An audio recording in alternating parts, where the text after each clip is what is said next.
Le monde, il est à l'envers. Tous les gens qui ont du cœur aujourd'hui, qui sont sensibles, c'est explosé. Ils ne peuvent pas vivre. Ils n'ont pas le droit. Ils n'ont pas le droit à la vie. Ils n'ont pas le droit au travail. Ils n'ont pas le droit à rien. Parce qu'ils sont sensibles, c'est tout. Et aujourd'hui, c'est quelque chose qu'on ne supporte pas. Ils ne supportent pas ça, les gens. Ils ne supportent pas. Ils veulent des gens qui sont en bois. Ils veulent des gens en pierre et en bois, c'est tout. Ils veulent pas, ils veulent des gens sculptés, pas des gens sensibles. La sensibilité aujourd'hui, c'est insupportable. Les gens ne supportent pas ça.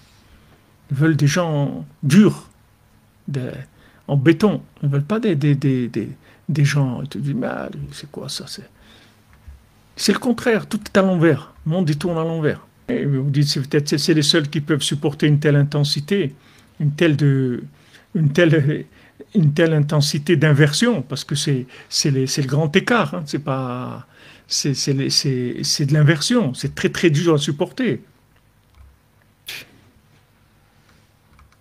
Oui, mais c'est ça qu'Hachem il aime. Tu comprends, Henri, que le fait qu'on est sensible et que le moins de choses on est cassé, c'est ça qui fait qu'on peut, on peut prier, on peut ressentir des choses dans la Torah, dans la Tfila. C'est ça notre avantage. Yitzhak il dit dans les choses, il dit, qui est-ce qui est ici dans cette synagogue à 3 heures du matin? Qui est-ce qui est là?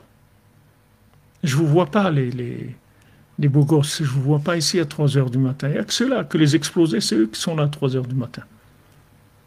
C'est eux qui sont là. Pourquoi? Parce qu'ils ont mal. Pourquoi tu vas venir à 3 heures? Pourquoi on se lève la nuit? Pourquoi on se lève la nuit? Si on était des gens qui, avec notre yacht et nos trucs, qu'on soit installés, pignon sur rue, tout, qu'est-ce qu'on a fait de lever la nuit? Les gens la nuit, ils dorment, ils ont pas, pourquoi tu te lèves? Parce que tu as mal. Parce que tu cherches quelque chose. Tu vas dans les profondeurs du temps. Tu vas dire où il est le temps le plus profond, ou peut-être qu'il va se passer quelque chose là-bas. Allez, je vais aller chercher. Maintenant, Hachem, il dit, et maintenant que s'enveloppe comme dans un talit, comme ça, que s'enveloppe toutes les prières. C'est l'otada te'ou le gabay. Mais d'abord, qui rentre en premier cette prière-là devant moi. D'abord, en premier, je veux que cette prière, d'abord, elle rentre chez moi en premier, la prière du pauvre. Lo ba'ina hacha bedina de donun benana. Je ne veux pas ici de tribunal qui juge entre nous, entre moi et le pauvre. Je ne veux pas de tribunal. C'est-à-dire, je ne veux pas que la chose arrive qu'elle passe par un jugement. Il n'y a pas de jugement. Ça vient chez moi directement. C'est entre moi et lui. C'est-à-dire, Kamai lehavon tarumin dile. Que maintenant, devant moi, viennent ces revendications et ces requêtes. Ces requêtes et ces revendications, qu'elles viennent directement devant moi. Je ne veux pas que ça passe par un tribunal qui vienne m'amener les... Je veux que il est en direct avec moi. Regardez la grandeur. Regardez la grandeur. Qu'Hachem il dit ça, c'est en direct. Ça, c'est... Il est en intimité avec moi. Je veux personne qui traite ces dossiers-là. Ça, c'est moi qui m'en occupe. Les autres, vous allez que prendre Mais lui, il est en direct avec moi. Personne. Ve'ana vehu bilchudana. Et lui et moi et lui plutôt, bilchudana, seul. Lui et moi seul, et personne. Regarde, pourquoi on ne nous a pas appris ça? Pourquoi on ne nous a pas appris ça quand on était petit? Peut-être qu'on n'aurait pas été là où on a été. On nous a appris les Jeux Olympiques. On a vu qu'on n'était pas fait pour les Jeux Olympiques. On est parti, on croyait que la vie c'était ça. Il dit, moi les Jeux Olympiques, je ne peux pas. D'abord, ça ne m'intéresse pas. Je ne sais pas pourquoi, ça ne m'intéresse pas. Tu vas réussir, tu vas j'ai pas envie de réussir. Cette réussite-là, j'ai pas envie. Elle me donne pas envie. Non, mais tu vas être quelqu'un d'honoré, d'honorable. J'ai pas envie. J'ai pas envie, que j'arrive pas. J'arrive pas. Mais comment? Tu n'as pas envie d'avoir une belle vie. Tu auras tout ce que tu veux. Tu pourras voyager. Tu pourras avoir une maison secondaire, un truc. Tu pourras faire J'ai pas envie de ça. Mais qu'est-ce que tu veux alors? Je ne sais même pas ce que je veux. Ça je ne veux pas. Alors, même si maintenant tu avais appris ça, ça y est, tu aurais été sauvé. Tu aurais directement été là où tu dois aller. Tu aurais compris que en fait, tu es dans un niveau où tu as un potentiel énorme. Mais dans le monde, il n'y a personne qui peut te le... qui peut te monnayer ce potentiel-là, comme celui qui a trouvé le diamant. Maintenant, lui, c'était l'histoire du diamant que Rabbeinu il a raconté. C'est pas dans les Sipurim Massiot, les 13. Mais celui qui allait, son métier, c'était qu'il vendait de la terre. Il prenait de la boue, il remplissait des seaux, il allait vendre ça. Il vendait de la terre, de la boue. C'est ça son métier. Maintenant, un jour, il trouve un diamant.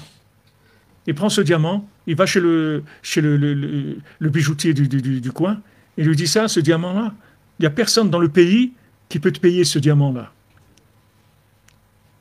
Il n'y a personne qui peut te l'acheter. Et il dit, va, tu vas aller à Londres, tu vas aller là-bas en Angleterre, tu vas trouver quelqu'un qui... Mais ici, il n'y a personne. Il n'y a personne qui peut te l'acheter. Et toi, tu crois que comme il n'y a personne qui peut te l'acheter, toi, tu crois que ça vaut rien.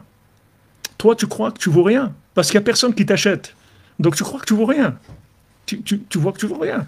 Tu es là, des fois, à la récréation, tu vas, tu pleures dans un coin, et trucs et tout. Parce que tu sens que c'est pas ça. C'est pas ça. C'est pas ça. Elle commence. Les maths, la physique, les trucs.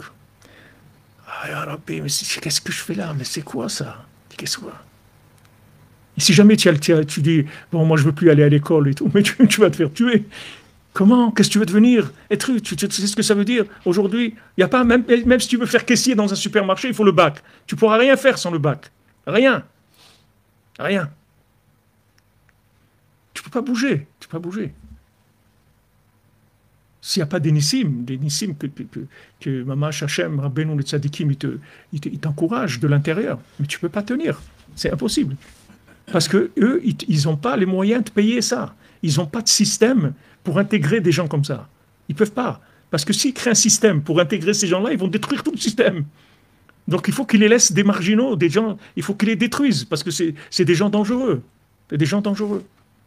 Alors ils essayent de les attraper, des fois en douceur, ils essayent de les faire entrer d'en faire des artistes qui vont être connus, ou des gens, ils essayent un petit peu de les faire entrer dans l'argent, qu'ils soient connus, qu'ils reçoivent là beaucoup d'argent et tout. Ils essayent de les empoisonner un petit peu avec des trucs. Mais ceux qui résistent à tout ça, ils sont en danger.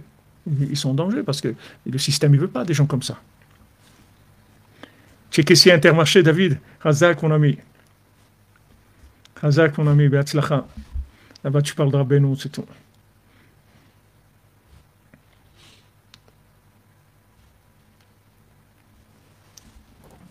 Bien sûr, c'est eux qui font, qui font que le monde existe.